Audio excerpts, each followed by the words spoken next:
ये इंसानी फितरत है कि हम वर्तमान में रहते हुए भविष्य की कल्पना करते हैं और उसे संवारने की योजनाएं बनाते हैं। आज में रहते हुए हम कल के लिए ढेरों सपने बुन लेते हैं, जबकि हकीकत यह है कि कई बार जिंदगी अचानक ऐसे बदलती है कि अगले पल का भी भरोसा नहीं किया जा सकता। आज का एक केस ऐसे ही एक सुंदर भविष्य का सपना सजोने वाली लड़की की आप बीती है, जिसकी उम्मीदें एक पल में तहस नहस हो गईं और खुशियां मातम में बदल गईं।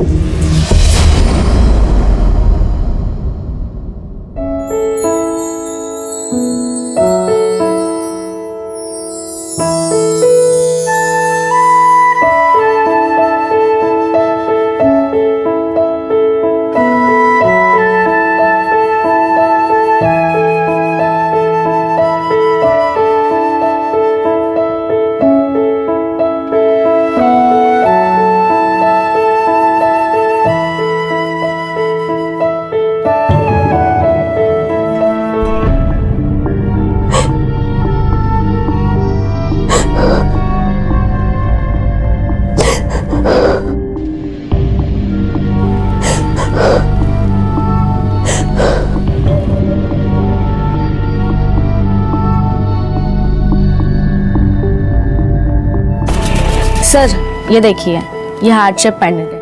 अपनी वैलेंटाइन को देने के लिए सबसे बेस्ट गिफ्ट है ये।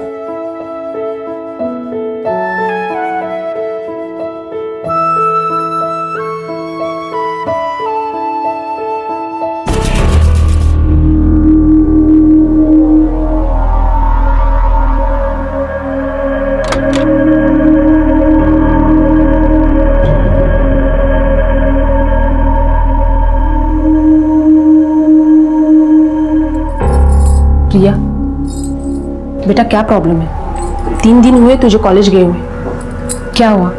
बताती क्यों नहीं? अरे आई, कुछ नहीं हुआ है, थोड़ी सी वीकनेस है इसलिए कॉलेज नहीं जा रही हूँ। 2-3 दिन में ठीक हो जाऊंगी, कॉलेज भी चली जाऊंगी।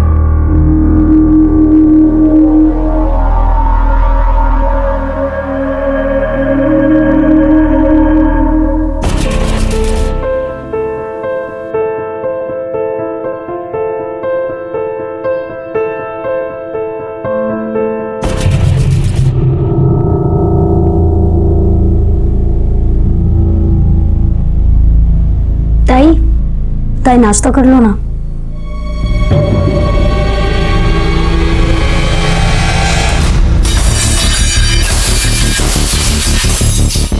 कितनी बार बोलूं नहीं करना मुझे नाश्ता? समझ में नहीं आता एक बार में?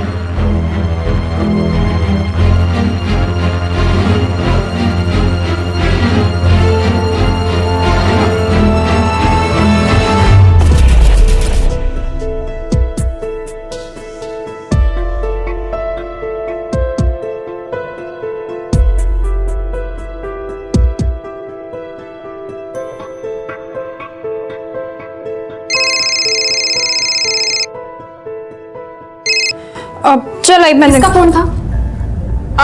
कुछ नहीं, वो एक फ्रेंड थी मेरी। अच्छा सुन, मैं ना जा रही हूँ, मुझे फिर लेट हो गया, आज बहुत डांट पड़ेगी मुझे, ठीक है? चल बाय। अच्छा ध्यान से जाना और जल्दी वापस आना। हाँ हाँ।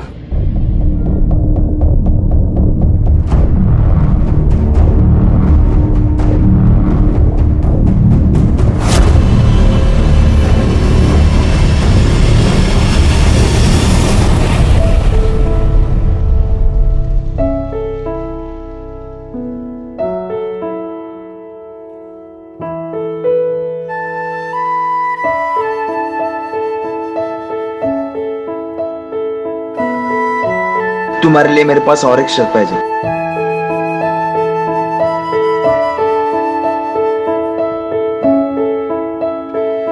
आई होप तुम्हें ये पसंद आए। ओह माय गॉड,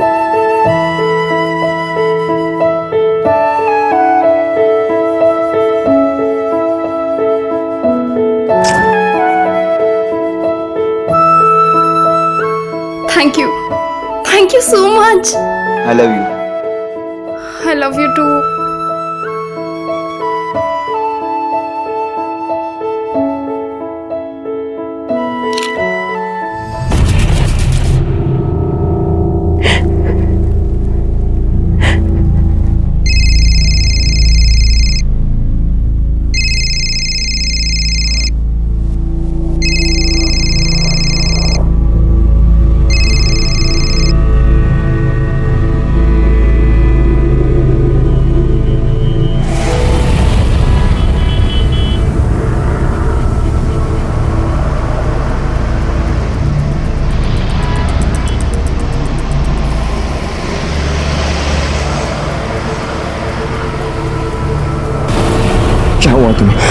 छोड़ो, क्या कर रहे हो? मैं तुम्हें फोन कर रहा हूँ, तुम फोन नहीं उठा रही हो। मैं तुम्हें मैसेज कर रहा हूँ, उसका रिप्लाई नहीं दे रही हो ना, तुम कॉलेज आ रही हो। ये देखो, मैं तुम्हें मिलने के लिए तड़प रहा हूँ, लेकिन तुम्हें कुछ नहीं पड़ी ना उसकी। हाँ गौरव प्लीज, हमारे बीच जो भी था सब खत्म हो चुका है। खत्म हुआ मतलब? क्या खत्म हुआ प्रिया? हाँ मुझे बताओ ना, क्या प्रॉब्लम है, मैं सॉल्व करता हूँ। अच्छा, वैलेंटाइन डे पे जो कुछ भी हुआ उसकी वजह से बोल रहे हो ना तुम?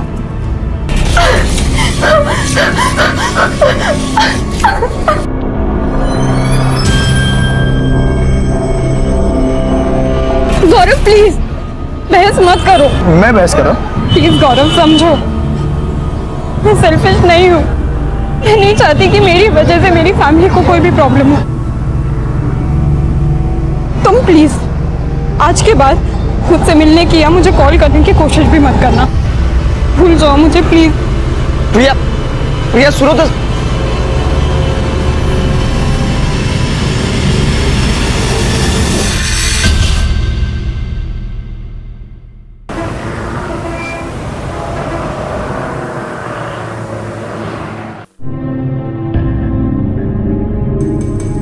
साहिब, मुझे मेरे बेटे का मिसिंग कंप्लेंट लिखानी है। चल या साहिब, मेरा बेटा कल सुबह से घर से निकला है, अभी तक घर वापस नहीं आया। उसका फोन ट्राई किया पर नेटवर्क में है नहीं। ये देखो, ये आशीष है।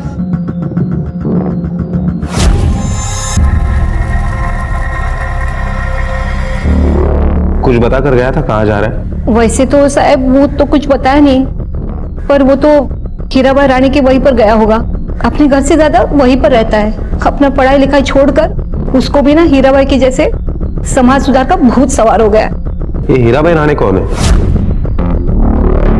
साहिब बहुत चालू औरत है, पता नहीं क्या घुट्टी पिलाती है। ये नए नए छोकरों को ना पागल बना के कुछ उल्टा सीधा काम करवाती है। शिंदे, ये आशीष के जितने भी डिटेल्स है सारे नोट कर लो। ठीक है साहब। और आप फिक्र मत करो, हम देखते हैं हीराबाई रानी कौन है। रुक रुक, ज्यादा स्माइल करती हो। ये तो जमा है मुझे, वो स्माइल वाली फोटो है ना, उसमें सेम को डालो। ठीक है मैम। ऐसा लगना चाहिए वो मुझे अवार्ड दे रहे हैं। Okay ma'am. लेकिन ध्यान से बनवाना, हाँ किसी को समझ में नहीं आना चाहिए ये फोटोशॉप ही है। नहीं मैम, किसी को समझ नहीं आया। ओके।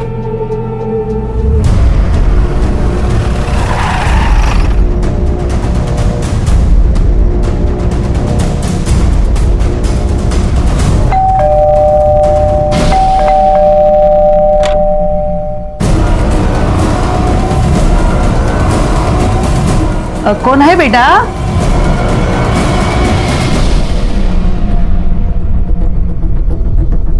Thank you. इसे पहचानती आप? अरे हाँ, ये तो आशीष है, रोज आता था इधर। पता नहीं 2-4 दिन में नहीं आया। कोई फोन वोन किया इसने? सर नहीं, फोन वगैरह नहीं किया उसने। आप समाज सुधारक है ना? हाँ, किस तरह का सुधार कार्य करती हैं?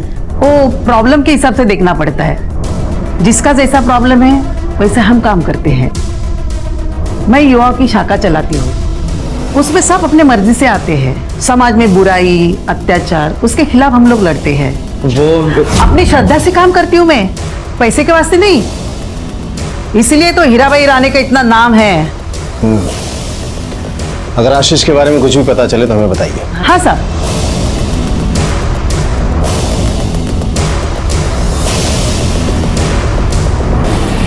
झूठ बोल रही है सोशल वर्कर, इसे कुछ नहीं बहुत कुछ पता है। सर, आपने एक बात का गौर किया?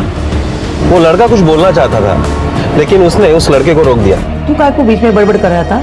हाँ, चल पढ़ाई कर जा। तू काय को खड़ी है? चल अंदर जा।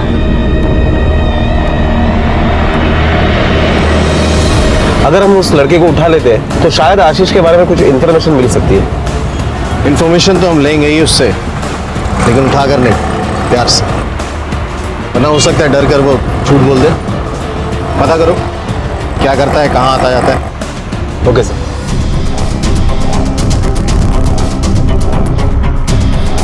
अजय,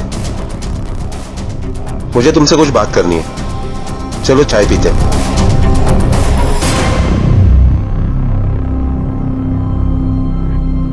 अजय, सुबह तुम कुछ आशीष के बारे में बताना चाहते थे, बताओ बात क्या है? हाँ सर आशीष पहले अक्सर हमारे घर पर आया करता था, फिर अभी बीच में उसका किसी लड़की के साथ अफेयर चालू हो गया, तब से उसने हमारे घर पर आना एकदम कम कर दिया।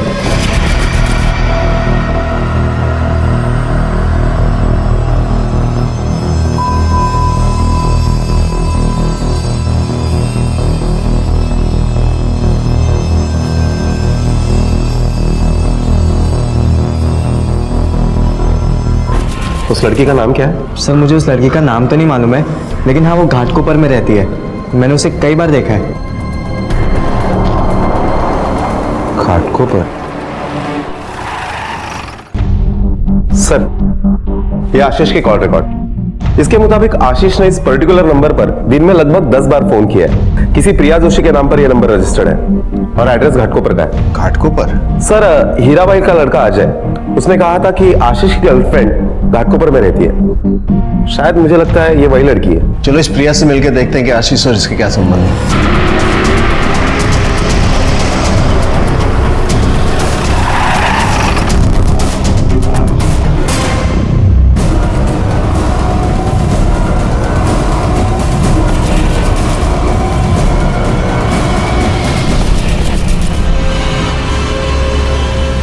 नहीं सर, मुझे नहीं मालूम ये कौन है, और मेरा इसके साथ क्या किसी और के साथ कोई अफेयर नहीं है। आप ऐसे कैसे सवाल पूछ सकते हैं मेरी बेटी को? हाँ, ऐसे बेकार के लफड़ों में मेरी बेटी कभी नहीं पड़ती। अच्छे खानदान की सभ्य लड़की है हमारी बेटी।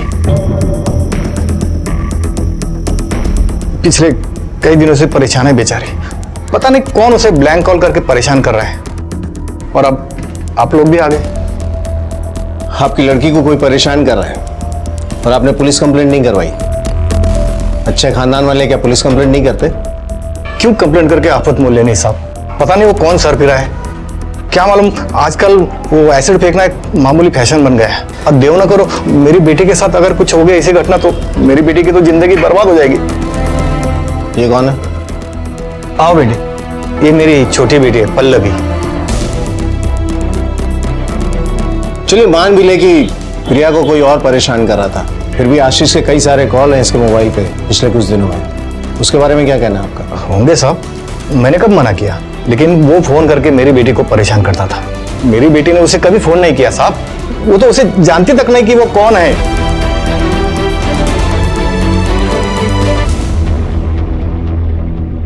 ये खानदानी आदमी ना सच बोलेगा ना प्रिया को बोलने देगा, पर एक इंसान है जो सब कुछ जानता है, पल्लवी, उसे कॉन्फिडेंस में लेना पड़ेगा। सर, आपको लगता है वो सच बोलेगी? बुलवाना होगा।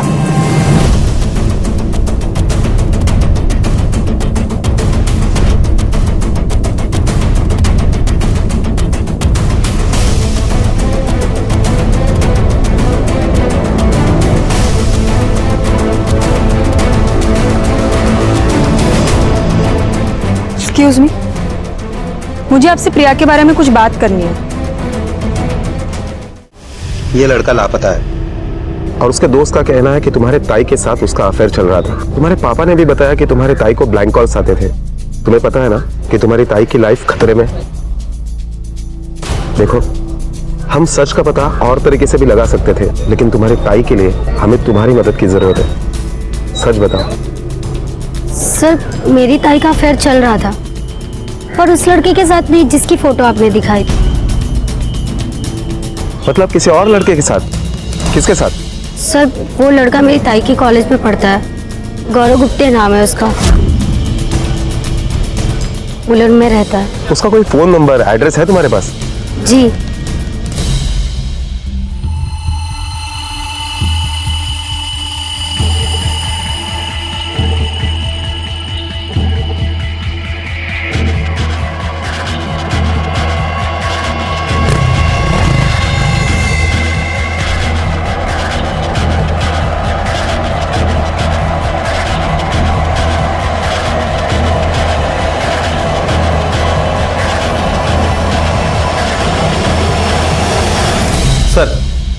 ये प्रिया के पिछले 3 महीने के कॉल रिकॉर्ड्स हैं और इसके मुताबिक गौरव दिन में प्रिया को लगभग हर आधे घंटे में फोन किया करता था। इसका मतलब है कि पल्लवी सच कह रही थी कि गौरव और प्रिया का अफेयर चल रहा है, वरना कोई लड़का किसी लड़की को इतना फोन नहीं करता। पिछले कुछ हफ्तों में गौरव ने प्रिया को दिन में लगभग 2 या 3 ही बार कॉल किया है।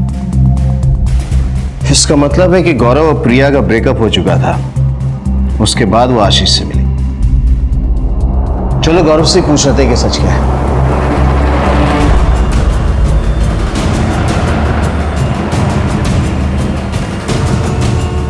सर हमारा अफेयर था नहीं है, और वो भी टाइम पास नहीं, सीरियस है। ये बात मेरे मम्मी पापा दोनों जानते हैं। हो सर, गौरव ने प्रिया के बारे में हमें पहले ही बता दिया था। अगर ये तुम्हारा अफेयर था नहीं है तो ये अचानक फोन कॉल्स क्यों कम हो गए? सर वो एक्चुअली हमारे दोनों के बीच एक छोटी सी गलत फहमी हुई थी, लेकिन अब सब ठीक है। और कहीं इस गलतफहमी का नाम आशीष तो नहीं? आशीष? कौन आशीष? ये है आशीष। सर मैं नहीं जानता इसको। काफी स्मार्ट हो तुम, लेकिन याद रखना, अगर पुलिस से झूठ बोलने की या गुमराह करने की कोशिश की ना, बहुत भारी पड़ेगा। सर मैं आपसे झूठ क्यों बोलूं? मुझे तो ये समझ में नहीं आ रहा कि प्रिया ने हमारे बारे में आपसे झूठ क्यों कहा। क्या था प्रिया, गौरव और आशीष के बीच? क्या हुआ था उस वैलेंटाइन डे के दिन, जिसके बाद इन सब की जिंदगी एक उफान पर आकर सहमी हुई थी? क्या वाकई वैलेंटाइन डे का वो काला वाकया जिम्मेदार था इस सब के लिए, या फिर कुछ और ही था इस केस के पीछे?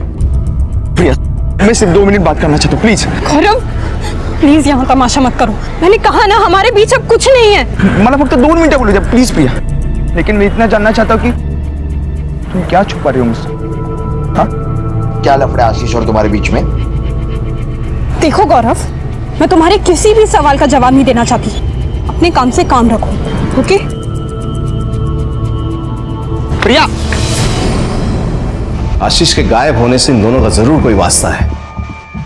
सर मुझे लगता है ये कोई सिंपल मिसिंग केस नहीं है, क्योंकि अब तक हमें आशीष का कोई क्लू नहीं मिला। हो सकता है कि उसका मर्डर हो गया। हमें जल्द से जल्द पता करना पड़ेगा कि आशीष के साथ क्या हुआ और वो कहां है।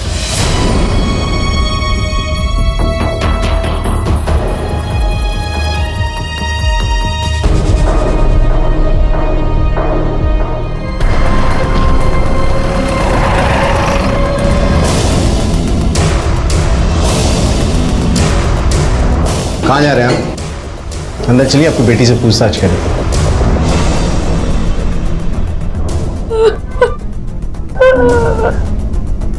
साहब मैं आपके पास ही आने वाला था। मेरी बेटी प्रिया कल से गायब है साहब। आपकी बेटी कल से गायब है और पुलिस के पास जाने का होश आपको तब आ रहा है जब पुलिस खुद आई है? नहीं साहब, ऐसी बात नहीं है।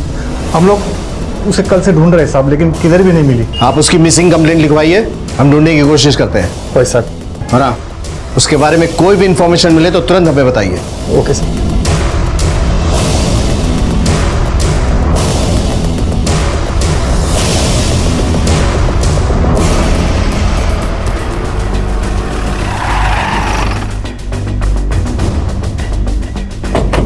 सर इसी जंगल में बॉडी मिली है।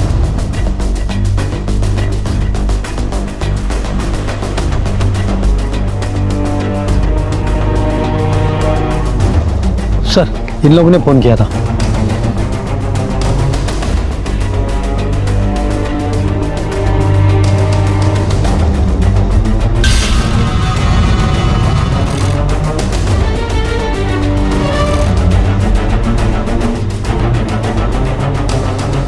बॉडी की स्मेल और हालत देखकर लग रहा है कि इसे आज नहीं 3-4 दिन पहले मारा है। जिस तरह से उल्टा पेट के बल पड़ा है, लगता है किसी ने पीछे से वार किया है। सब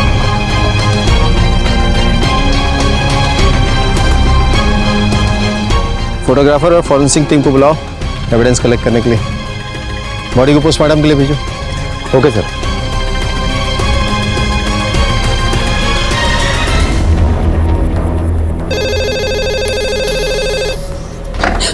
हेलो हेलो हेलो,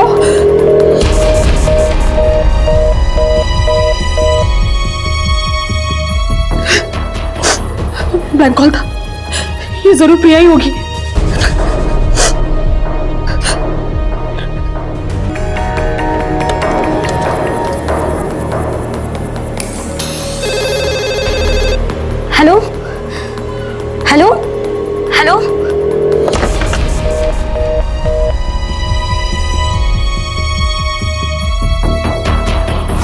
मैं बोल रही हूँ ना, वो प्रिया ही है, वही फोन कर रही है और उसी की ब्लैंक कॉल है। कुछ भी करो, मुझे मेरी प्रिया ला के दे दो।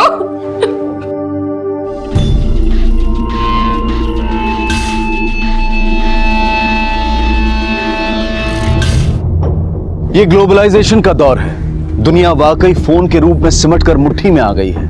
एक अत्याचार जो कुछ लोगों की नजरों के सामने एक प्रेमी जोड़े पर मॉरल पुलिसिंग के नाम पर हुआ था, आज वो इंटरनेट के जरिए सारी दुनिया तक पहुंच गया था। जहां एक तरफ इंटरनेट लोगों को एक दूसरे के करीब ले आया है, वहीं उनके बीच में दूरियां भी बढ़ गई हैं।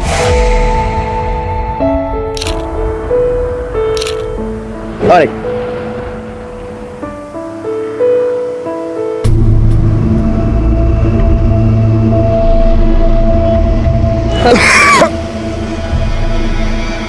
क्या प्रॉब्लम है मुझे? प्रॉब्लम है कुछ? धक्का क्यों दिया? हाँ, धक्का दे रहा है तो? क्या किया तुझे? कंट्रोल नहीं हो रही अपनी जवानी है? फोटो खींच रहे चिपक चिपक के। वैलेंटाइन डे मनाएंगे ये लोग। भारत में रह के अंग्रेज बनना चाहते हो? हाँ, अभी मनाएंगे इनको वैलेंटाइन डे। वीडियो कट कर। वीडियो कट कर। तेरे बाप ने कभी वैलेंटाइन डे मनाया था क्या रे? हाँ, साले आज तुम्हारी पूरी आशिकी बाहर निकल दे। तुम लोगों के जैसे कारण हमारे देश की पूरी संस्कृति की बैंड बज चुकी है। छम्बिया को देखो कैसे मन में आग लगी हो। माँ बाप की इज्जत ऐसे सड़क पे लेके सड़क। एक काम करते हैं, इन दोनों रोमियो जूलियट के मुंह पे ना कालिक पोत देते हैं। इनको ऐसा सबक सिखाएंगे वैलेंटाइन डे भूल जाएंगे। लेके आओ। लेके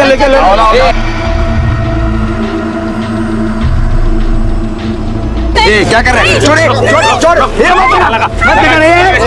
क्या कर रहे हैं? और मेरी बात आखिरी बात सुन लो तुम लोग। अगर आज के बाद दिखे तुम दोनों हैं ये प्यार की चोंच लड़ाते हुए, तो देख लेना बेटा, मैं भेज दूंगा जहां से आए हो। वैलेंटाइन डे बनाएंगे तुम लोग। चलो चलो।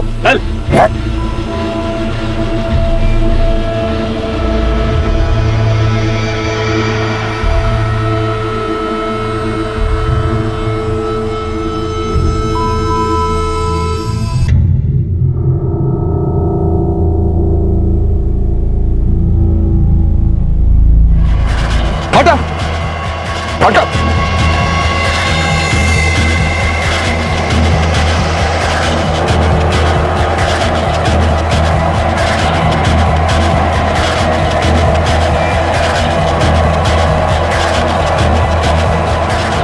चलो जल्दी चलो।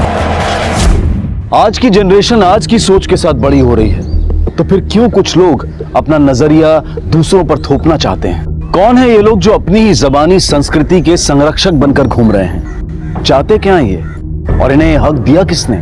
आशीष का कत्ल और प्रिया का लापता होना, हर इंसान का अपनी बात से मुकर जाना, क्या ये सब वाकई उस वीडियो से जुड़ा था या फिर सच की पहचान होनी अभी बाकी थी?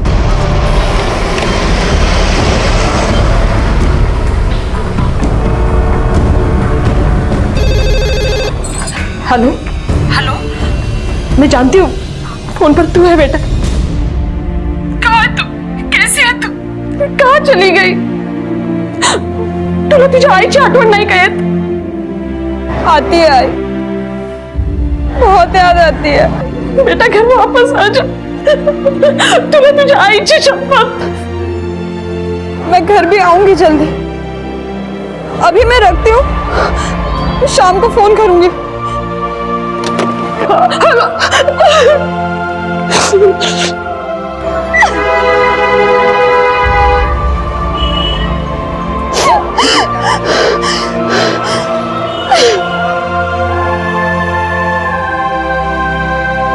इस वीडियो को देखकर लग रहा है कि गौरव और प्रिया ने झूठ क्यों बोला। अब ये वीडियो इस केस का क्लू बनेगा। ये आदमी और ये आईपी एड्रेस हमें आशीष के कातिल तक लेके जाएगा। Okay sir.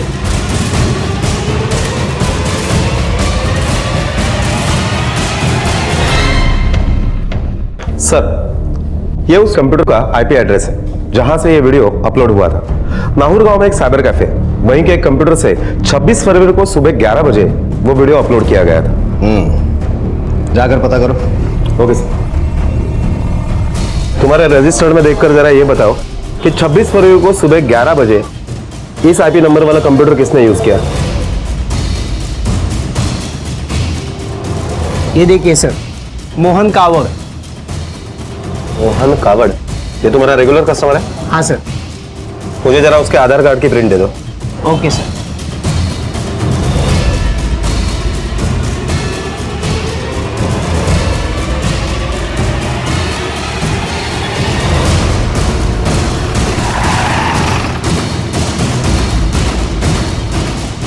अरे क्या हुआ साहब? अरे आराम से साहब, चोट लगी है साहब। ये सर पे पट्टी कैसी लगी है? वीडियो अपलोड करने का इनाम मिला है क्या?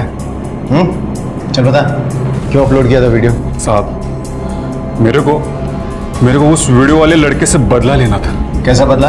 उससे और उसके लैला को हमने वैलेंटाइन डे के दिन सबक सिखाया था, और उसी का बदला लेने के लिए उसने मेरा सर फोड़ दिया साहब।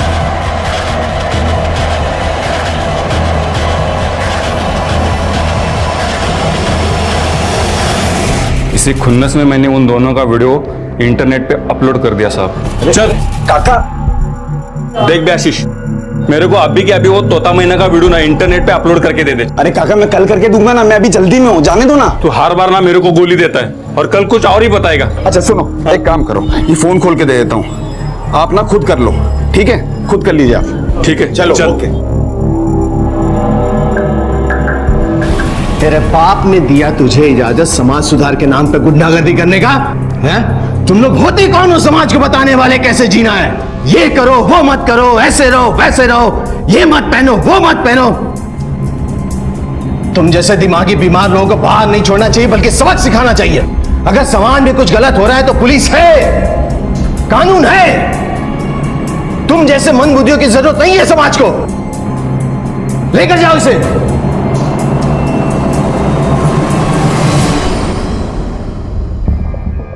ठीक है सर, आशीष के पीएम रिपोर्ट के मुताबिक आशीष का मर्डर 26 फरवरी को सुबह 11 बजे से 1 बजे के बीच में हुआ, और जलने की वजह से मौत नहीं हुई, बल्कि सर पर गहरी चोट की वजह से उसकी मौत हुई।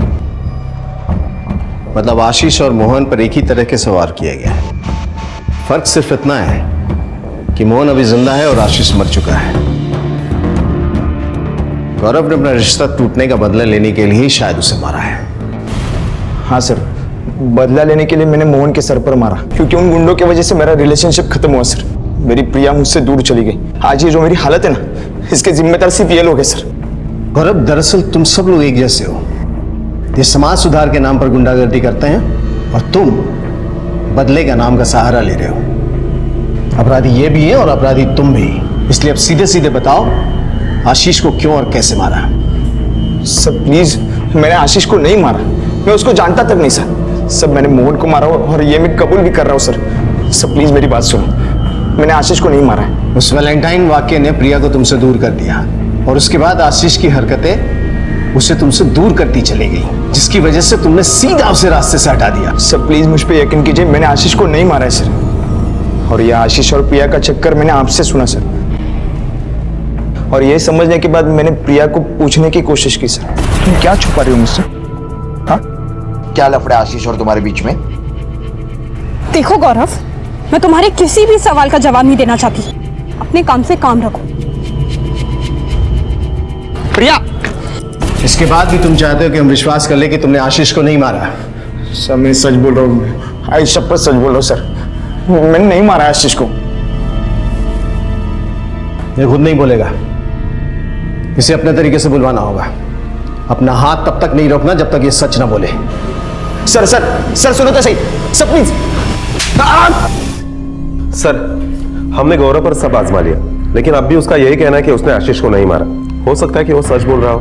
राउत, ये भी पॉसिबिलिटी है कि प्रिया ने ही आशीष को मारा और उसके बाद घर से गायब हो गई हो। सर, ये भी तो हो सकता है कि उन दोनों ने मिलकर ये प्लान किया हो, और बदले के लिए गौरव ने आशीष को मार दिया होगा और उसके बाद प्रिया कहीं छुप गई होगी।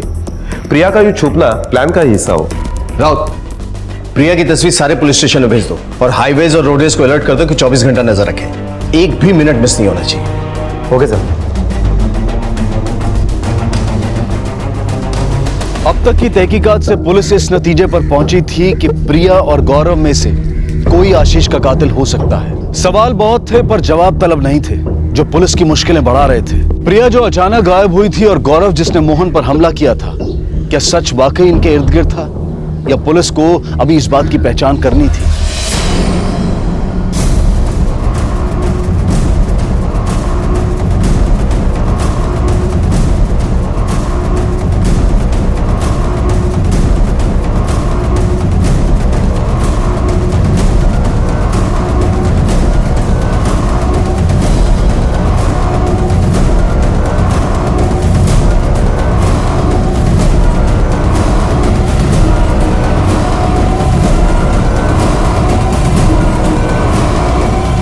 एक्सक्यूज मी, हम आपको ले जाने के लिए आए, चलो हमारे साथ। मैं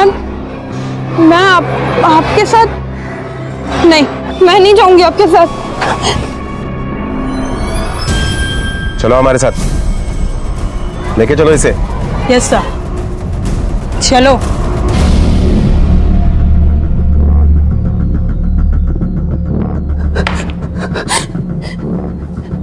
यस सर, गौरव सच बोल रहे हैं। उन लोगों ने हमें सड़क पे सबके सामने मारा। और इसी के बाद तुम्हारा और आशीष का अफेयर शुरू हुआ था? नहीं सर, आशीष को मैं नहीं जानती थी। अफेयर तो बहुत दूर की बात है सर। वो उस दिन के बाद से मुझे परेशान करने लगा था, मेरा पीछा करता था।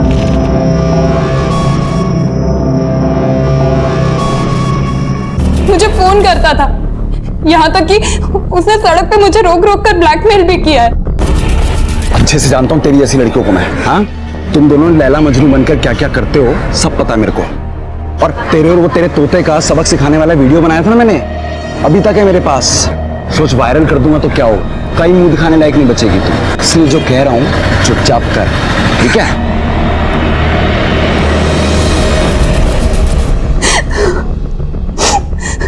जब वो वीडियो वायरल हुआ तो बहुत डर गई थी, कुछ समझ में नहीं आ रहा था क्या करूं, किसी का सामना न करना पड़े, इसलिए मैं चुपचाप घर से निकल गई थी। ठीक है, तुम जा सकती हो, लेकिन जब तक ये केस सॉल्व नहीं होता है शहर से बाहर मत जाना। Okay sir.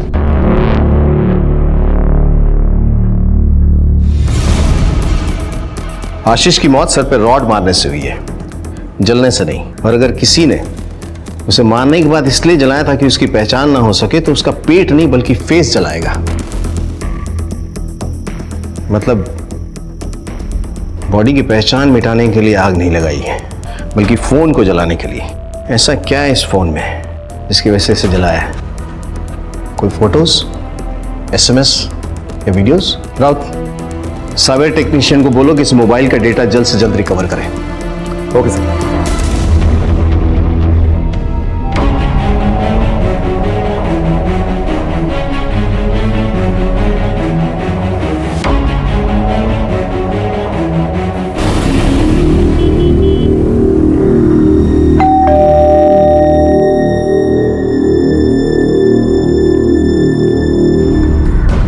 सर, प्रिया और आशीष के अफेयर की बात हीरा भाई के बेटे अजय ने हमें बताई थी। सर, आशीष पहले अक्सर हमारे घर पर आया करता था, फिर अभी बीच में उसका किसी लड़की के साथ अफेयर चालू हो गया, तब से उसने हमारे घर पर आना एकदम कम कर दिया। तो बिल्कुल झूठ है। उसने हमें गुमराह क्यों किया? सर, मुझे लगता है कि अजय की यही झूठ बोलने की वजह इस केस को सॉल्व करने में हमारी मदद करेगी। क्या कंडीशन है आशीष के मोबाइल के डेटा रिकवरी की?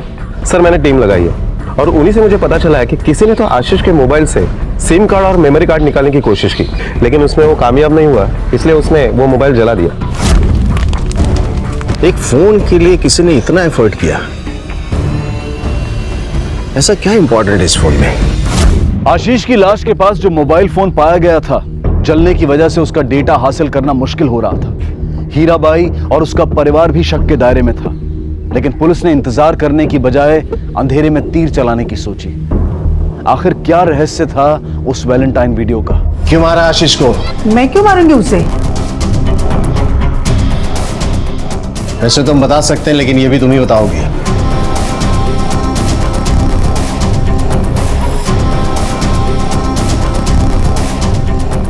हाँ, मैंने मारा आशीष को। क्यों मारा? वो बताने की जबरदस्ती तो नहीं है ना। मैं बोली ना मैंने मारा, मुझे अरेस्ट कर लो। वो तो हम करेंगे, अरेस्ट करो इसे।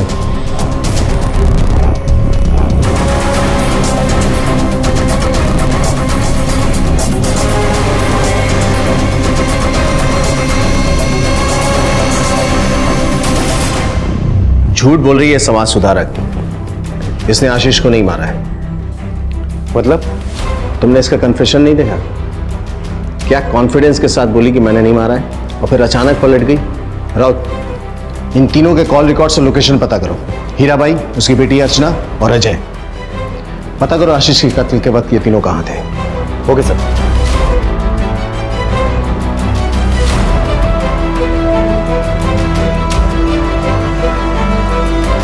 सर, आपका शक सही निकला। हीराबाई झूठ बोल रही है। आशीष के कत्ल के वक्त वो घर पर ही थी। और वो दोनों कहां थे, अर्चना और अजय?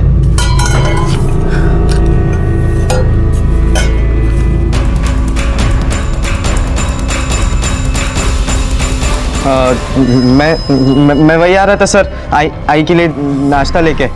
आई की छोड़, और अब तेरे लिए तेरी पसंद का नाश्ता बनवा, क्योंकि अब इसकी जरूरत तेरे आई को नहीं है, तुझे है। सर ये क्या? चल। अरे सर मैंने क्या किया? सर मैंने कुछ भी नहीं किया सर, सच्ची मैंने कुछ नहीं किया सर मुझे क्यों लेके जा रहे हो आप लोग?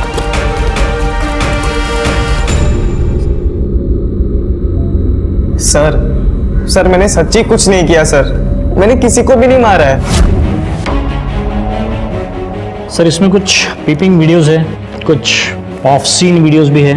किसके? I will show you sir. तेरा तो पता नहीं, लेकिन तेरा मोबाइल सच बोल रहा है कि आशीष के कत्ल के वक्त वो वहां था। इसका मतलब तू भी वहां था।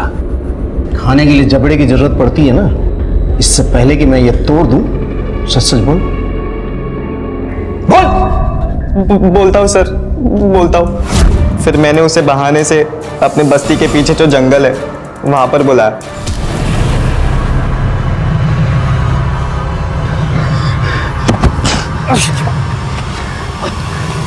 साले तुझमें भरोसा किया तो तूने भरोसे का ये फायदा उठाया। हाँ, भाई मारा था तुझे मैंने।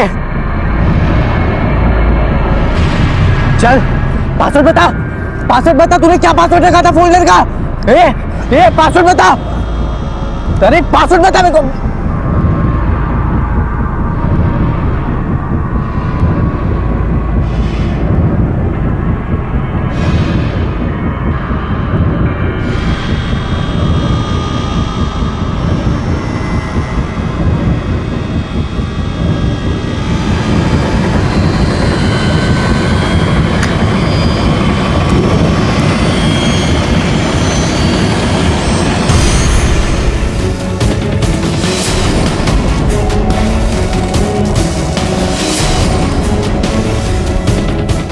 ये तो वही लड़की है।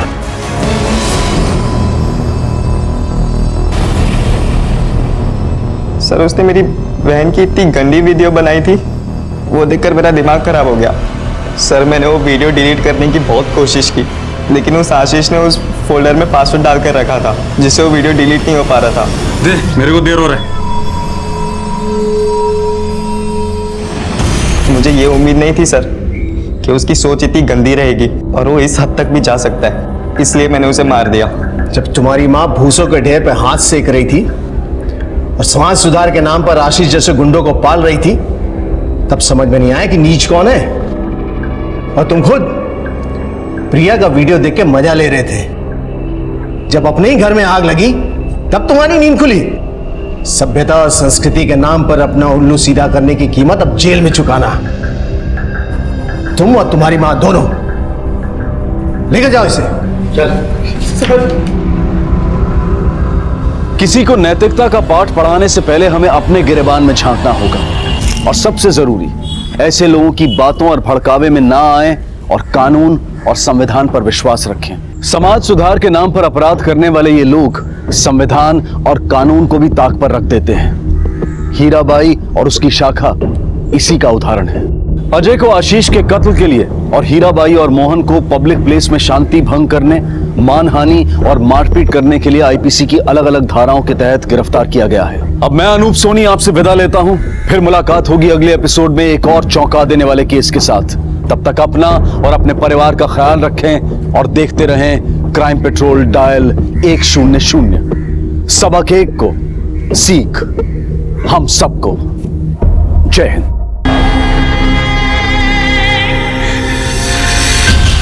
माँ वो है जिसमें पूरे ब्रह्मांड का सार है। इंसान हो या जानवर, माँ की भूमिका कहीं नहीं बदलती। वो अपने बच्चे को लगी छोटी सी चोट को देखकर भी चीख उठती है। चोट बच्चे के शरीर पर लगे तो घाव माँ के दिल पर होता है, दर्द उसकी आत्मा को पहुंचता है। लेकिन माँ बेटी का यह कैसा रिश्ता था जहां एक माँ अपनी बच्ची को चोरी छुपे अपने साथ ले जाने पर मजबूर थी? क्यों उसने अपने ही बच्चे को चुराया? क्यों उस आया ने आंखें मूंद ली और इस चोरी को अनदेखा कर दिया? ये माँ ऐसी कौन सी राह पर चल पड़ी है कि उसे ऐसा कदम उठाना पड़ रहा है?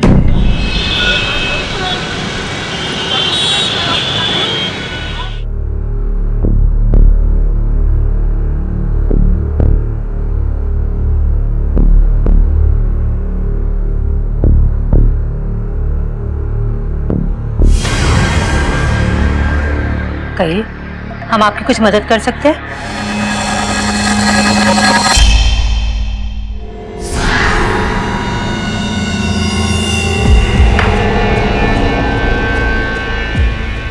सर, 1 महीना पहले 12 अगस्त को 2 आदमियों ने हमारा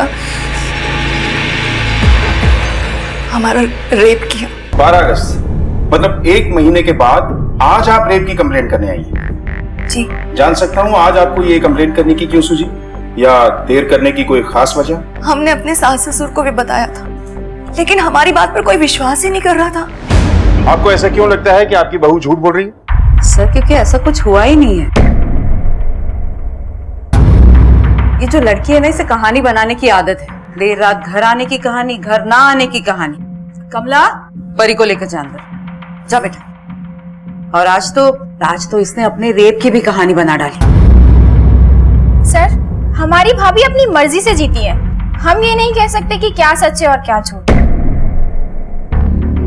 बेटा आशा, कितना झूठ बोलेगी? पुलिस को घर ले आई। बेटा कम से कम हमारी इज्जत का ख्याल कर। हाथ जोड़ते हम तुम्हारे। अरे आप क्यों इसके सामने हाथ जोड़ रहे हैं? देखिए सर, ये सच को झूठ और झूठ को सच बताकर ना आपका वक्त जाया कर रही है। देखिए, सच क्या है झूठ क्या है इसका पता हम खुद लगा लेंगे। हम झूठ नहीं बोल रहे, झूठ तो आप बोल रही हैं। हम उस दिन जब घर आए थे, क्या आपने हमारी हालत नहीं देखी थी? आशा, ये क्या हुआ तुझे?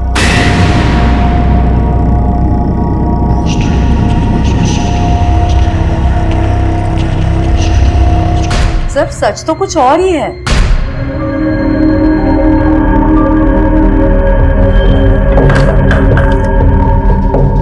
आशा, बहू, तू शराब पी कर आई है? हाँ, पी के आई हूँ। कौन सी नई बात है? झूठ, बिल्कुल झूठ। सर, ये सब लोग झूठ बोल रहे हैं। देखा सर आपने, ये हमेशा ऐसे ही चिल्लाती है और हम सब लोग परेशान हो जाते हैं। सर, आपके पति कहाँ हैं? क्या वो ये सब जानते हैं? इसे ना अपनी बच्ची की फिक्र है, ना पति की चिंता। अब क्या बताएं सर आपको, इस लड़की ने हमारे बेटे को बहला फुसलाकर बंबई भेज दिया नौकरी के लिए, ताकि यहाँ अपनी आशिकी चला सके ये। सर, इसके नैन मटके की खबर हमारे बेटे तक पहुंच गई है और इसीलिए वो उसे डिवोर्स दे रहा है। एक नहीं, कई लोगों के साथ इसके अफेयर है। वो बेशरम लोग भी इसे ऑफिस छोड़ने और ले जाने के बहाने घर आते हैं। सर, हमारी लैंडलाइन पे गंदे गंदे कॉल्स आते हैं सर। हेलो, आज पूरी तैयारी के साथ आना। पहले की तरह नहीं 1 घंटे के लिए, सुबह तक जाने नहीं दूंगा। नहीं, ये सच नहीं है सर। सच तो ये है कि मनोज और मैं अपनी आधी से ज्यादा सैलरी इस घर के लोन को चुकाने में देते हैं। वो अपना जीवन संवारने गए हैं वहां पर हमारी बात मानकर, और वो अपनी मर्जी से नहीं बल्कि इन लोगों के भड़काने की वजह से हमें छोड़ना चाहते हैं। लेकिन एक बात समझ में नहीं आती, जब आपकी बहू अपनी मनमानी कर ही रही है तो उसे इस रेप की झूठी कहानी बनाने की क्या जरूरत है? सर, ये रेप की झूठी कहानी बताकर ना सिंपैथी हासिल कर रही है बस। दोनों में से कोई एक झूठ बोल रहा है, पर कौन?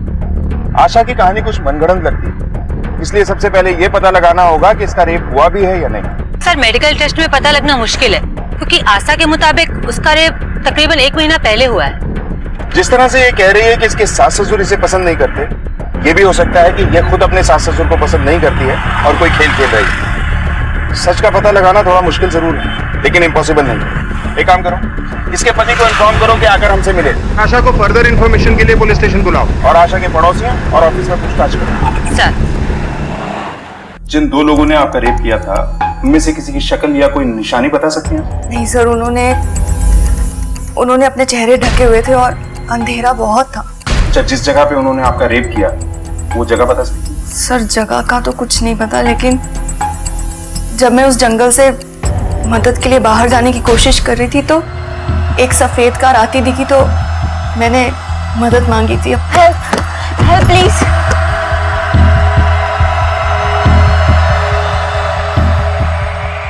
अच्छा, जिस सफेद कार में आपने लिफ्ट ली थी उस आदमी के बारे में कुछ जानती हो? सर कुछ याद नहीं है सर। भरोसा हर रिश्ते की नींव होता है। जहां ये हिला, रिश्तों की इमारत ढह जाती है। इसलिए जरूरी है कि रिश्तों के साथ साथ प्यार और भरोसे को भी संजो कर रखा जाए, क्योंकि जरा सी लापरवाही बड़ी दुर्घटना को अंजाम दे सकती है और कभी कभी ये अपराध की शक्ल भी ले सकती है। नहीं मैडम, आशा की सास तो बहुत अच्छी औरत है और हमने तो उसे आज तक आशा से ऊंची आवाज में बात करते हुए भी नहीं सुना। वो आस पड़ोस से किसी से मतलब में रखती है, पता नहीं वो किस अकड़ में रहती है। वैसे सर आशा बिटिया तो बहुत अच्छी है, उसके बारे में ऐसा कुछ सुना नहीं है। सर काफी पुरानी बात है, ठीक से मुझे याद नहीं। एक मिनट। हाँ सर, 12 तारीख को उसने छुट्टी नहीं की थी, लेकिन ऑफिस में काम होने की वजह से वो लेट गई थी और अगले दिन 12 बजे वो ऑफिस आ गई थी। ये देखिए। आशा कहाँ बैठती? सर वहां 3rd रो में। Thank you. मैम, पिछले कुछ एक महीने से वो अजीब सा बिहेव कर रही थी। नहीं सर, बिहेवियर में कोई ज्यादा खास चेंजेस देखे नहीं हमने। एक बार मजाक में मेरा हाथ उसके कंधे पे चला गया तो उसने बहुत अजीब सा रिएक्ट किया। ये क्या बदतमीजी है? हाथ लगाए बिना बात नहीं कर सकते हो क्या? आशा की कॉल डिटेल निकालो, देखो किस किस के साथ कांटेक्ट में थी और उस रात की लोकेशन क्या थी। सर, आशा रानी गंदी, आशा रानी झूठी। बोलो। आशा रानी गंदी, आशा रानी झूठी, आशा रानी गंदी, आशा रानी झूठी। फरीद रहो। और आपको खेल खेलना है ना तो आप हमसे खेलिए, हमारी बच्ची को ना इस कीचड़ में मत उतारो। सर, आशा के बयान के मुताबिक वो 12 अगस्त को ऑफिस से निकलकर रात 10 बजे इसी पार्किंग एरिया में आई, पर यहाँ पर तो कोई भी सीसीटीवी कैमरा नहीं दिख रहा है सर। लेकिन सोचने वाली बात यह है कि अगले दिन 12 बजे उसने ऑफिस में रिपोर्ट भी किया था। ये कैसे पॉसिबल हो सकता? सर, यही बात तो मुझे भी चौंका रही है कि सुबह 4 बजे तक आशा जंगल में बेहोश पड़ी रही और वहाँ से उठकर वो सीधे 12 बजे अपने ऑफिस पहुँचती है, वो भी इतने बड़े मेंटल और फिजिकल टॉर्चर के बाद भी। वो इसलिए क्योंकि हमारे घर में हमें रोने के लिए कंधा देने वाला कोई भी नहीं था, हमारा दुख बांटने वाला कोई नहीं था। वो लोग तो हमें खुद ताने दे रहे थे, गालियां दे रहे थे हमें। उन सब से बचने के लिए हम सुबह सुबह ही निकल गए, यहाँ वहां सड़कों पर भटकते रहे सर। उस नर्क से बचने के लिए हमें बस एक ही उपाय सूझा कि हम ऑफिस चले जाएं, और जाते भी कहाँ।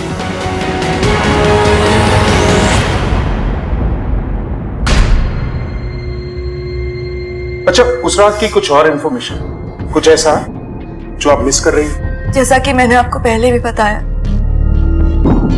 जब हम होश में आए तो वक्त ना जाने क्या था, लेकिन हमें अपनी हालत समझने में वक्त लगा। हमने देखा कि हमारे कपड़े फटे हुए थे। अच्छा, वो आपके फटे हुए कपड़े हैं आपके पास? अरे क्या कर रही हैं आप? कपड़े घर में है नहीं तो कहाँ से मिलेंगे? बेकार में मेहनत कर रही है आप। और उस दिन हम इसको कितना फोन कर रहे थे, इसने अपना मोबाइल भी नहीं उठाया। सर, हमें पूरा यकीन है कि इन्होंने या तो कपड़े जला दिए या फिर फेंक दिए, और हमारा फोन हमें मिला ही नहीं था। अगर मान भी लिया जाए कि ये आप पर विश्वास नहीं करती, तो भी ये कपड़े क्यों जलाएंगे? ये कुछ भी कर सकती है, क्योंकि हमसे नफरत जो करती। सर, बहू का सास को नफरत करना कोई नई बात नहीं है, पर अजीब बात यह है कि इस घर में रिश्तों का एक अजीब ही खेल है। अगर वाकई प्रमिला ने आशा के कपड़े फेंक दिए या फिर जला दिए हैं, तो ये सिर्फ नफरत नहीं है, उससे भी बड़ी बात है सर। इन सास बहू से अलग हम ये जानना चाहते हैं कि इसका पति मनोज किस तरह। क्या हो रहा है ये सब? आप इंसान है या जानवर? बच्ची को अंदर लेकर जाओ, अच्छी तरह से पोंछकर इसके कपड़े बदलो। पानी में रहने के कारण से ठंड लग रही है, जल्दी ले जाओ। आप बिल्कुल सही वक्त पर आए हैं। अपनी बेटी की जान लेना चाहती है ये, अपनी औलाद को खाना चाहती है ये। अरे कैसी माँ है तू? चुप, एकदम चुप। किसी ने भी आवाज निकाली ना तो सीधे अंदर कर दूंगा। हमने ऐसा कुछ भी नहीं किया।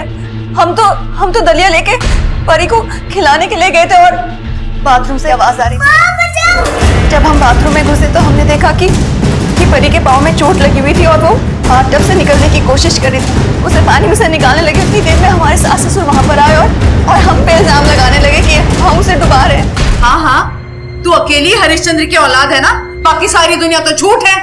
बेटा मैं तेरे आगे हाथ जोड़ रहा हूँ, मनोज इतने समय के बाद आ रहा है, प्लीज तो अपना ये नाटक उसके सामने मत करना। क्या नाटक कर रही हूँ मैं?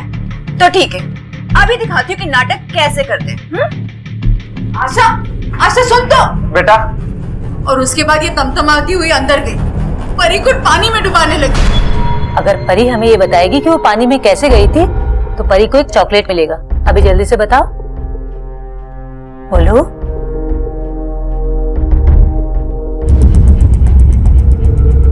एक बात अच्छी तरह से अपने दिमाग में बिठा लो तुम लोग। अगर बच्ची को कुछ भी हुआ ना तो पहले तुम सबको अरेस्ट करेंगे, उसके बाद पूछताछ करेंगे, समझे? जहां आशा अपने आप को बलात्कार जैसे संगीन जुर्म का शिकार बता रही है, वहीं उसके ससुराल वाले ना सिर्फ उसके इस आरोप का विरोध कर रहे हैं बल्कि पुलिस को इसे आशा द्वारा बनाया गया एक झूठा किस्सा बता रहे हैं। पुलिस जैसे जैसे अपनी तहकीकात में आगे बढ़ रही है, दिशाहीन होती जा रही है और सबसे बड़ा सवाल यह खड़ा होता है कि आशा जिस न्याय की गुहार लगा रही है, क्या वो उसकी हकदार है भी या नहीं। पता नहीं दोनों में से कौन सच बोल रहा है और कौन झूठ। हमें तो इस बच्ची के लिए दुख हो रहा है, बेचारी बिना वजह पिस रही है। अच्छा रेनू, उस कार के बारे में पता चला जिसने आशा को लिफ्ट दी थी? अभी तक तो नहीं सर, पर मैंने उस रास्ते के सभी सीसीटीवी कैमरों की फुटेज मंगवाई है। ठीक है, अपने 2 कांस्टेबल आशा के एरिया में तैनात कर दो। बोलो कि पूरे घर वालों पे नजर रखें।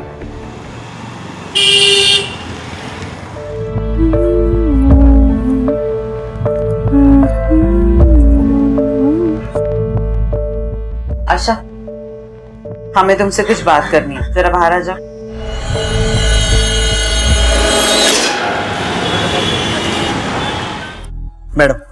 मैडम ये लीजिए, ये सीसीटीवी फुटेज है।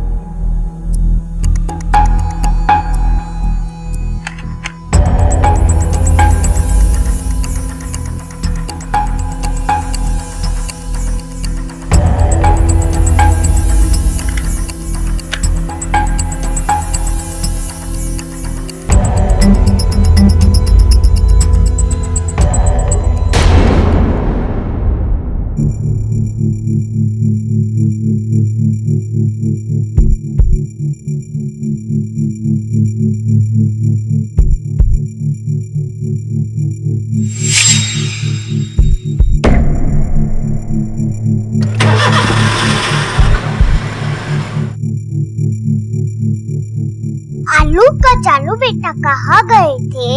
बंदर की टोकरी में सो रहे थे। परी, मम्मा इधर आओ। तो 1 मिनट, मैं अभी आ रहा हूँ।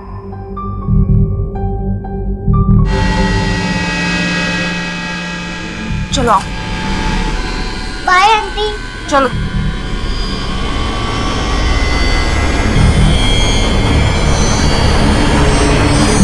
सर ये देखिए, उस दौरान 3 सफेद गाड़ियां वहां से पास हुई। इसका मतलब आशा सच बोल रही है। इन गाड़ियों के रजिस्ट्रेशन नंबर ट्रेस करो और पता करो। हो सकता है दोनों के तार एक ही जगह से जुड़ते हो, क्योंकि जो कांस्टेबल आशा का बायोडाटा लेने गया था उसने बताया है कि आशा का किसी राजन नाम के आदमी से अफेयर चल रहा था। हो सकता है इनमें से कोई गाड़ी राजन की। जी कहिए। सर मैं मनोज हूँ, आशा का हस्बैंड। मैं आशा के खिलाफ किडनैपिंग की कंप्लेंट लिखवाने आया हूँ। क्या? प्लीज मेरी बेटी वापस दिलवा दीजिए। परी सिर्फ आप ही की नहीं, आशा की भी बेटी, इसलिए किडनैपिंग का चार्ज तो बनता ही नहीं। हाँ, अगर आप लोगों का डाइवोर्स हो चुका होता और बच्ची की कस्टडी आपके पास होती तो हम आपकी मदद कर सकते थे। आपको ऐसा लगता है कि आपकी पत्नी का किसी से अफेयर चल रहा है? मिस्टर मनोज, अपने घर वालों से एकदम उल्टे शांत प्रवृत्ति के हैं आप या आज मौन व्रत है आपका? खैर, आपकी बेटी को हम जल्द से जल्द ढूंढने की कोशिश करेंगे। फिलहाल आप लोग जा सकते हैं।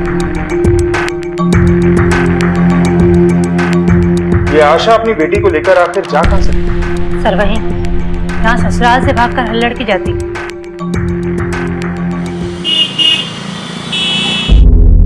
सर हम ऐसा कुछ भी नहीं करते, पर उन्होंने हमें। आशा, हमें तुमसे कुछ बात करनी, जरा बाहर आ जाओ। हाँ मेरी बात सुनिए। चल। अरे ये क्या कर रही है? निकल जा मेरे घर से, निकल जा। आप मुझे मेरे घर से ऐसे नहीं निकाल सकते। जब मनोज वापस आएंगे तब क्या बताएंगे आप कि हम कहाँ हैं?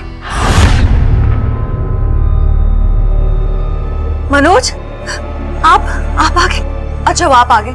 हमने आपको कितने फोन किया, आपने फोन ही नहीं उठाया। तुझसे मेरा कोई लेना देना नहीं, समझी? घिन आती तुझ पर। निकल जा यहाँ से।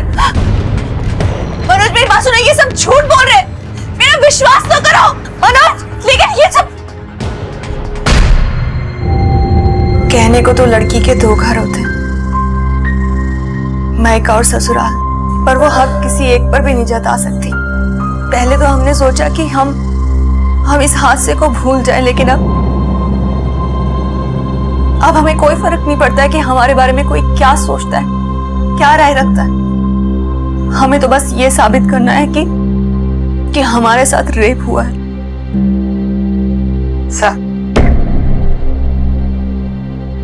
गलती मेरी ही है। उस दिन मुझे इसे रोकना नहीं चाहिए था, लेकिन उस दिन इसी बच्ची के लिए मैंने रोका था उसे। लेकिन अब बस भगवान को जब न्याय करना होगा तब करेंगे। अब मेरी बेटी को न्याय दिला दीजिए, इंसाफ दिला दीजिए। हेलो, ठीक है सर, वो आशा को लिफ्ट देने वाला मिल गया है, दीपक सिंह। अब तक इस केस की दो दिशाएं दिखाई दे रही थी, लेकिन उस रात की इस घटना से जुड़ी एक अहम कड़ी और आशा को लिफ्ट देने वाले दीपक सिंह तक पुलिस पहुंच चुकी। तो क्या अब इस संदेहास्पद केस को सही दिशा मिलने वाली थी? अनसुने अनदेखे पहलू सामने आने वाले थे, या फिर गुत्थियां और उलझने वाली थी? इसे पहचानते हो? कहीं देखा है? हाँ सर, इसको मैं कैसे भूल सकता हूँ। उस रात ये सीता को रोड पर खड़ी थी, हमने इसे लिफ्ट दी थी। हेल्प प्लीज, हमारी मदद कीजिए प्लीज। क्या हुआ? कुछ गुंडे। आइए मैं आपको पुलिस स्टेशन छोड़ देता हूँ। नहीं, आप हमें हमारे घर छोड़ दीजिए। ठीक है, आइए। फिर हमने उसे लिफ्ट दी और उसके कहे अनुसार उसके घर छोड़ दिया। सर इसकी हालत बहुत खराब थी, कपड़े बिल्कुल फटे हुए थे। इसको देखकर ही ऐसा लगता था कि इसके साथ कुछ बहुत बुरा हुआ है।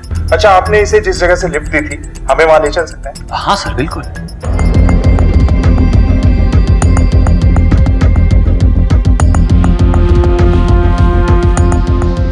अच्छी तरह देखो, कुछ ना कुछ जरूर मिलेगा।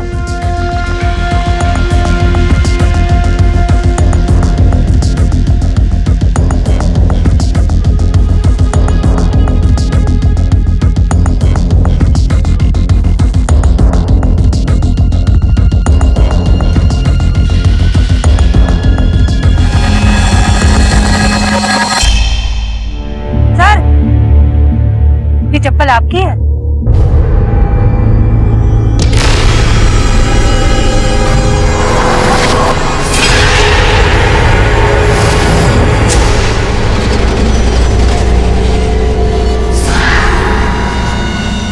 सर,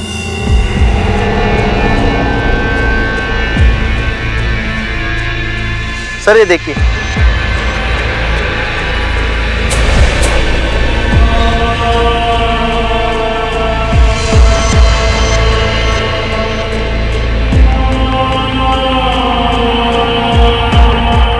सर,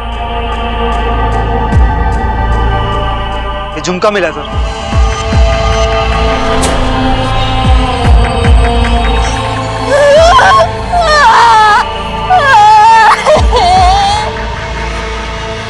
फटा हुआ कपड़ा सिला जा सकता है, चेहरे पर लगी गंदगी धुल सकती है, शरीर पर लगे घाव भर सकते हैं, लेकिन मन में लगी चोट की चुभन जीने नहीं देती। ऐसा ही कुछ हुआ था आशा के साथ। उस रात उसकी जिंदगी में हुए ऐसे हादसे ने उसे इस कदर हिलाकर रख दिया था कि उसे भूलने की कोशिश उसे नासूर बनकर खाए जा रही थी।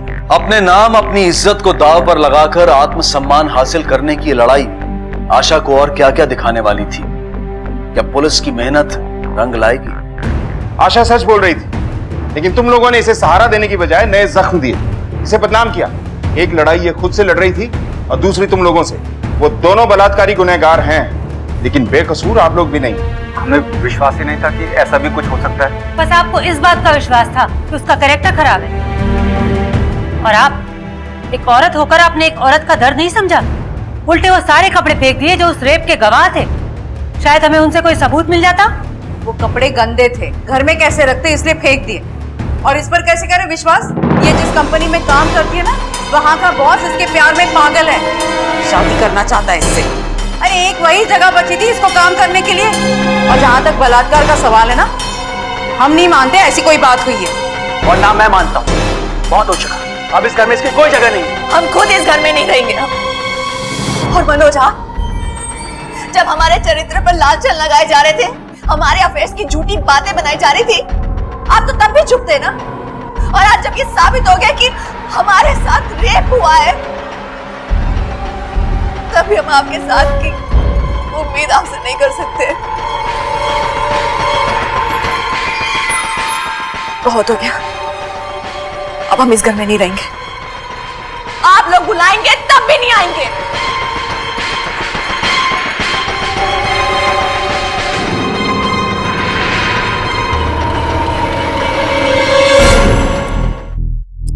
मान लिया जाए कि आशा का रेप हुआ था, लेकिन यह कोई रैंडम रेप केस नहीं था। जिस तरह सफाई से इसे अंजाम दिया गया, लगता है यह पूरी तरह से प्लान था। रात के 10 बजे पार्किंग से आशा को किडनैप किया गया, फिर यहां से 12 किलोमीटर दूर सीतापुर रोड के पास जंगल में उसका रेप किया गया, और सुबह 4 बजे तक वो बेहोश रही। असर रेपिस्ट ने अपना चेहरा भी ढक रखा था, जिससे आशा उन्हें पहचान न सकी। ये सब बातें इस ओर इशारा करती हैं कि ये रेप हुआ नहीं है, शायद इसे करवाया गया है। शायद आशा के किसी जानने वाले ने ऐसा किया। ये भी पॉसिबिलिटी है कि आशा ने खुद प्लान किया, लेकिन फिलहाल हम इस डाउट को रूल आउट करके सोच रहे हैं। सर, तब तो आशा का बॉस धीरज भी सस्पेक्ट है, क्योंकि प्रमिला के मुताबिक वो उसका कॉलेज का दोस्त है और उससे शादी करना चाहता था, और आशा ने इससे इनकार किया था। हो सकता है इसलिए। देखिए, आप मुझ पे गलत इल्जाम लगा रहे हैं। हाँ, मैंने उसे प्रपोज किया, उसने मना कर दिया, और फिर उसकी शादी हो गई और हमारे सारे कॉन्टेक्ट्स खत्म हो गए। फिर कई दिनों बाद हम लोग सोशल साइट में मिले और उसे बताया कि उसे नौकरी की जरूरत है। मुझे भी अपनी कंपनी के लिए एक अच्छा मैनेजर चाहिए था, मैंने उसे नौकरी दे दी। इसमें प्रॉब्लम क्या है? प्रॉब्लम यह है कि उसे दिन रात अपने सामने देखकर तुम्हें तुम्हारा पुराना प्यार और फेलियर याद आने लगा, और तुमने बदला लेने की सोची। ऐसा कुछ नहीं है, ये आपकी बनाई हुई कहानी नहीं, हकीकत यही है कि तुमने अपने नाकाम प्यार का बदला लेने के लिए उसका रेप करवाया है। आप मुझ पे जो इल्जाम लगा रहे हैं उसका कोई सबूत है आपके पास? देखिए, मुझे बहुत काम है, और हाँ, अगली बार जब हम मिलेंगे तो मेरा वकील साथ होगा।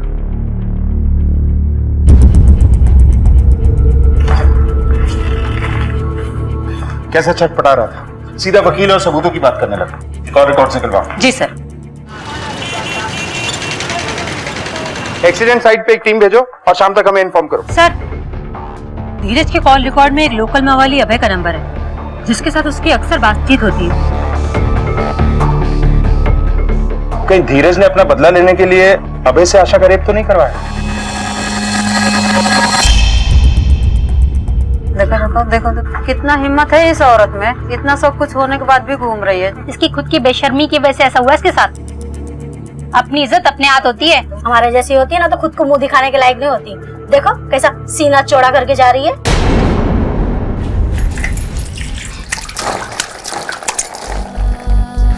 अरे, इसकी खुद की बेशर्मी की वजह से ऐसा हुआ इसके साथ। हमेशा ना इस बच्चालन के सामने हाथ जोड़ते रहो बस आप। अपनी इज्जत अपने हाथ होती है, हमारे जैसी होती है ना तो खुद को मुंह दिखाने के लायक नहीं होती। हमेशा ना इस बच्चालन के सामने हाथ जोड़ते रहो बस आप। घिन आती दुश्मन, निकल जाए यहाँ से।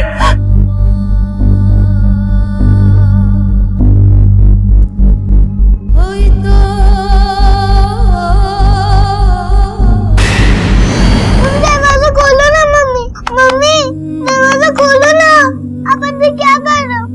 मम्मी, मम्मी दरवाजा खोलो ना।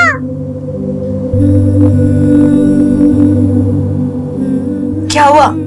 अगर आप बाहर नहीं आए होते तो आप हमारी तरह डूब जाते, जैसे हम उस दिन डूबे थे। उस दिन बाथरूम में छिप नहीं आए थे, अंदर के टब में बैठ गए थे। पर आप बाथरूम में क्यों छिपे? जब आप और दादी झगड़ा करते हो और जोर जोर से चिल्लाते हो तो हम घबरा कर बाथरूम में छिप जाते हैं। पर आप मत छिपो, आप हमसे दूर मत जाओ। आई एम सो सॉरी बेटा। मम्मा आपको छोड़कर अब कभी नहीं जाएगी। हाँ, अपनी परी के पास। हमारे समाज में बलात्कार जैसे संगीन जुर्म से पीड़ित महिलाओं को भी शक की नजर से देखा जाता है। उन्हें सहानुभूति और मानसिक मदद देने की बजाय शक के घेरे में रखा जाता है। लेकिन आशा ने अपने आत्मसम्मान को पाने और अपने आप से नजरें मिलाए रखने के लिए हर चुनौती को स्वीकारा, हर आरोप को सहा, क्योंकि उसे किसी भी कीमत पर न्याय चाहिए था। सर, मैं आपको कौन सी भाषा में समझाऊं कि मेरा कोई लेना देना नहीं है इस आशा के रेप के साथ। बल्कि 4 दिन पहले आप ही से मुझे पता चला कि ऐसा कुछ हुआ। उसी भाषा में समझाओ जिस भाषा में उस हिस्ट्री शीटर से फोन पे बात किया करता था।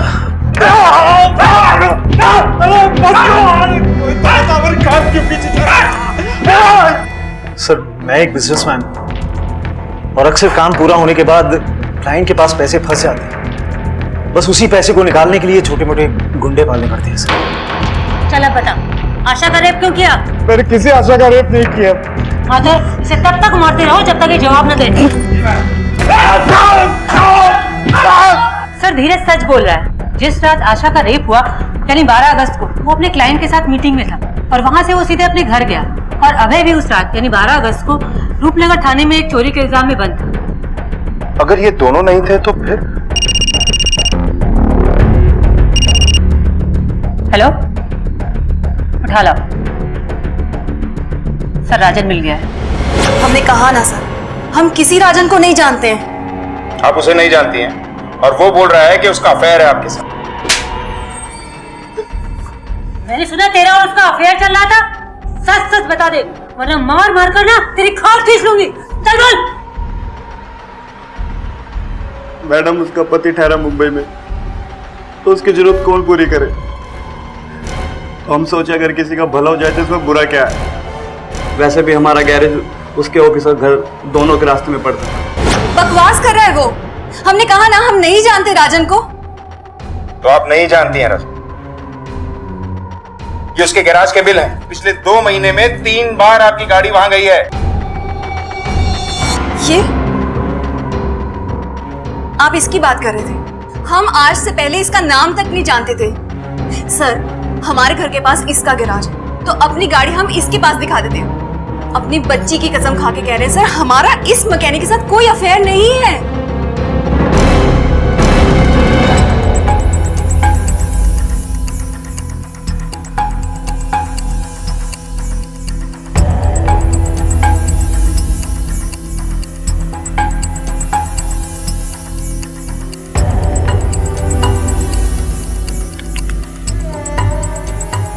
ये किस चक्कर में फंसा दिया हमको? पैसे की जरूरत के लिए किया था सभी। अगर एक बार वो पुलिस ने धमकाया ना तो सब फंस जाएंगे हम। ये मुझे खुद नहीं पता था कि ये बात पुलिस तक पहुंच जाएगी। मैं तो सिर्फ उसे सबक सिखाना चाहती थी। कैसा सबक सिखाना चाहती थी मीनल? पकड़ो इन दोनों को। चलो।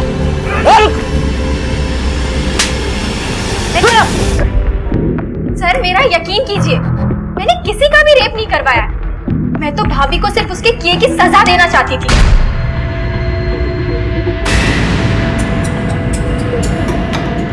मीनल, भाभी? रुको, क्या है ये मीनल? हाँ, ये रोहित है ना? 1 नंबर का आवारा लड़का है ये। कितनी लड़कियों के साथ इसका चक्कर चल रहा है और तू यहाँ इसके साथ।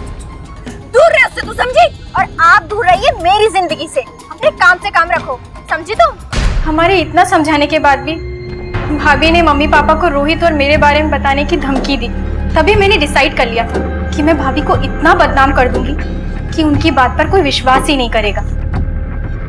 मम्मी पापा तो वैसे भी उन्हें पसंद नहीं करते थे। उन्हें तो हमेशा से यही लगता था कि भाभी का उनके बॉस के साथ अफेयर चल रहा है। रोहित और मैंने राजन को पैसों का लालच दिया और भाभी को बदनाम करने का प्लान बनाया।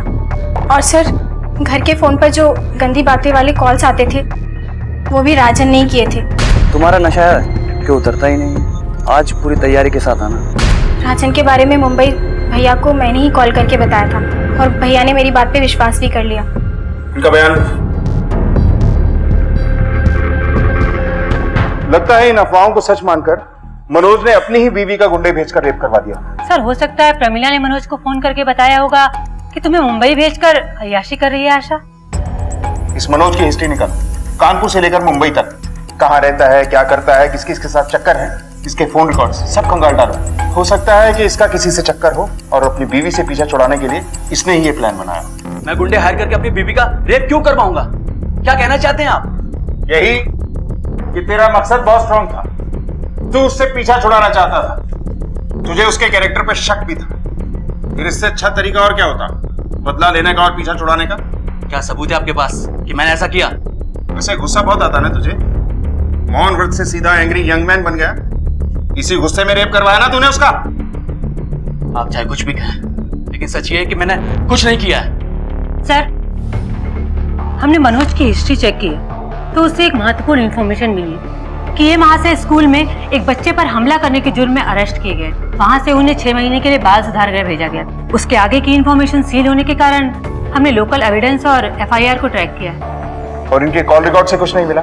सर उससे भी एक इम्पोर्टेंट इंफॉर्मेशन मिली है कि बाल सुधार गृह में इनके 2 साथी मन्नू और पुनीत, जिनके साथ मनोज आज भी टच में है। सर इन दोनों ही लड़कों पर सेक्सुअल ऑफेंस की हिस्ट्री है। सर हमने इनकी टावर लोकेशन चेक की है तो हमारा शक बिल्कुल यकीन में बदल गया है। इनकी लोकेशन वही है जो आशा की रेप की लोकेशन है, ठीक रात के 10 बजे से लेकर 2 बजे के बीच की।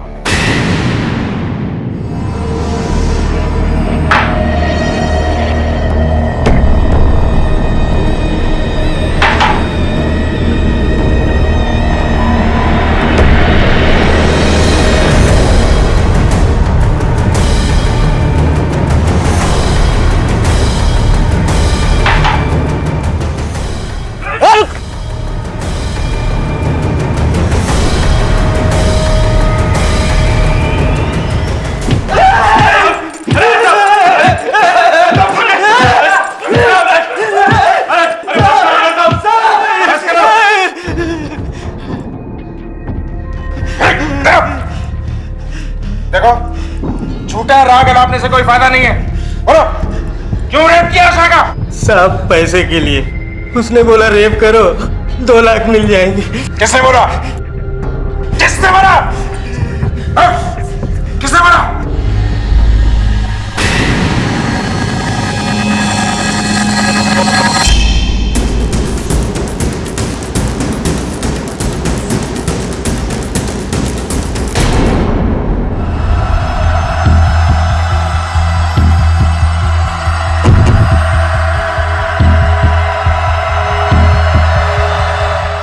आशा, यह है तुम्हारा मुजरिम।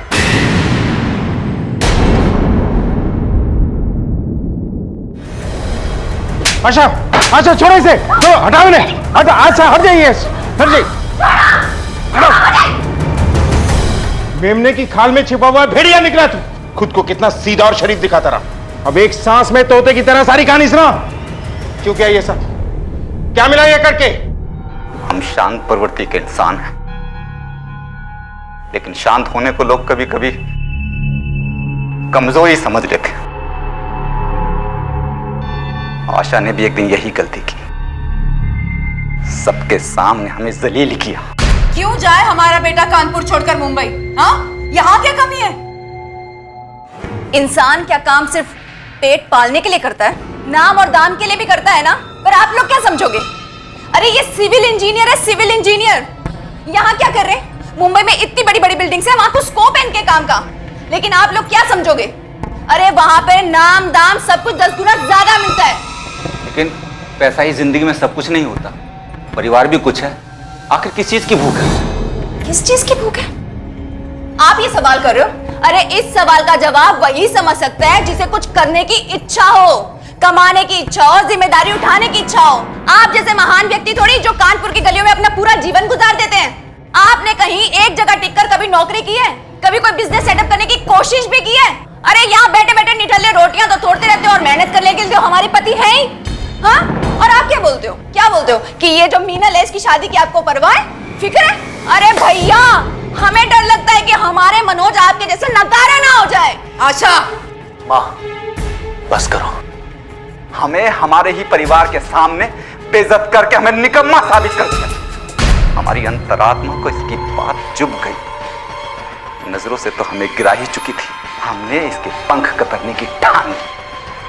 मोहल्ले में अफवाह फैलाने के लिए हमने प्रमिला के कान भरने शुरू किए ताकि इसका जीना मुश्किल हो जाए, लेकिन इस पर कोई फर्क नहीं पड़ा। हमने ठान लिया कि अब इसे दिमागी तौर पर खत्म करेंगे, ऐसा घाव देंगे जो कभी ना बढ़ सके, ना सर उठा के जी सके, ना आंख मिला के बात कर सके। इसके लिए हमने मनोज के ही दोस्तों मनु और पुनीत का सहारा लिया। चौराहे पर अक्सर उन्हें औरतों को छेड़ते हुए देखा था। घर परिवार में होने वाली छोटी सी बात के लिए तेरे बहन ने तुझसे यह अपराध करवाया। दाग आशा के आंचल पे नहीं, तेरी आत्मा पे भी है। सजा भुगत के भी तू उसे धो नहीं सकता। चलो से। ये केस ऐसा पहला केस नहीं है जहां औरत की अस्मिता पर हुए हमले को बदला समझ लिया गया। आए दिन ऐसी घटनाएं होती रहती। बलात्कार, कत्ल, तेजाब फेंकना, ये हारी हुई मानसिकता का उदाहरण है, बदहवासी का उदाहरण है, जो ये दर्शाता है कि एक बीमार दिमाग औरत को सबक सिखाने का यही तरीका मानता है, क्योंकि वो आज भी उसे बराबर तो क्या इंसान मानने को भी तैयार नहीं है। लेकिन वो ये नहीं जानता कि अगर वो अपनी लड़ाई के लिए उठ खड़ी हो तो उससे मुकाबला करना तो दूर, उसके सामने टिक पाना भी मुश्किल है। रतनलाल को आशा के बलात्कार की साजिश के जुर्म में और मनु और पुनीत को बलात्कार के जुर्म में सजा सुनाई गई है। आशा ने महेश को छोड़ अपनी बेटी परी के साथ एक नए शहर में नए जीवन की शुरुआत की। इस न्याय ने उसे जीने का हौसला दिया। झोपड़ी में सो गए थे, अंदर ने लात मारी, रो रहे थे, मम्मा ने पैसे दिए, हंस रहे थे। कैसे हंस रहे थे? कैसे हंस रहे थे? ऐसे हंस रहे थे, ऐसे हंस रहे थे। संघर्ष करती महिलाओं को हम ये संदेश देना चाहते हैं कि न्याय के लिए अपनी आवाज बुलंद करें, अपनी लड़ाई जारी रखें, क्योंकि जीत उन्हीं की होती है जो अन्याय के सामने अपना सर नहीं झुकाते। इसी विचार के साथ अब मैं अनूप सोनी आपसे विदा लेता हूं। फिर मुलाकात होगी अगले एपिसोड में एक और चौंका देने वाले केस के साथ।